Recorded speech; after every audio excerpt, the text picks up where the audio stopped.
یہ عام طور پہ انٹرنیٹ پہ یہ بات لائی جا رہی ہے کہ منیر انکوائری رپورٹ میں سن 53 میں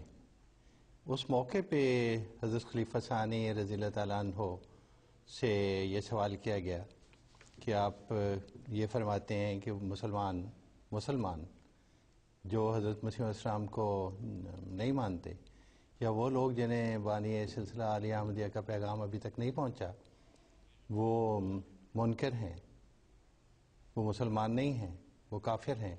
تو آپ کا جواب کیا ہے؟ اس کے بارے میں حضور نے جو جواب دیا وہ میں آپ کو سنا دیتا ہوں، اتفاق سے یہ حوالہ میرے پاس ہے۔ آپ نے فرمایا یہ بات خود اس بیان سے ظاہر ہے کہ میں ان لوگوں کو جو میرے ذہن میں ہیں مسلمان سمجھتا ہوں، بس جب میں کافر کا لفظ استعمال کرتا ہوں تو میرے ذہن میں دوسری قسم کے کافر ہوتے ہیں جن کی میں پہلے ہی وضاحت کر چکا ہوں، یہ میں تھوڑے سے بعد میں وضاحت کر بھی دوں گا۔ یعنی وہ جو ملت سے خارج نہیں، کافر تو ہیں لیکن ملت سے خارج نہیں۔ جب میں کہتا ہوں کہ وہ دائرہ اسلام سے خارج ہیں تو میرے ذہن میں وہ نظریہ ہوتا ہے جس کا اظہار کتاب مفردات راغب کے صفحہ 240 پر کیا گیا ہے، جہاں اسلام کی دو قسمیں بیان کی گئی ہیں، ایک دون الایمان اور دوسرے فوق الایمان۔ دون الایمان میں وہ مسلمان شامل ہیں جن کے اسلام کا درجہ ایمان سے کم ہے، لیکن مسلمان فرما رہے ہیں وہ مسلمان شامل ہیں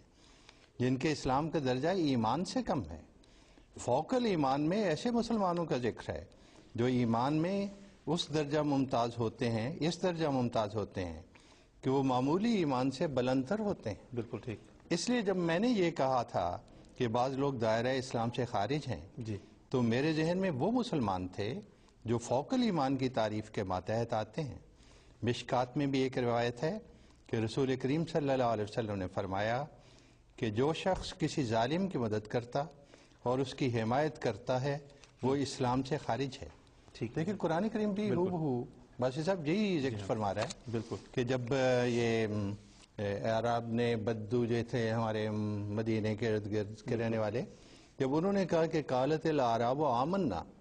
تو اللہ نے فرمایا کل لم تؤمنوا ولیکن قولوا اسلمنا، مسلمان کہنے کا تمہارا حق ہے لیکن اگر اسلام کی ساری تعلیموں پہ عمل نہیں کرتے تو وہ جو چنندہ مسلمان ہیں مومن کے آ سکتے ہیں وہ تم نہیں بن سکتے۔ بالکل ٹھیک لگتا ہے، سب بہت بہت شکریہ۔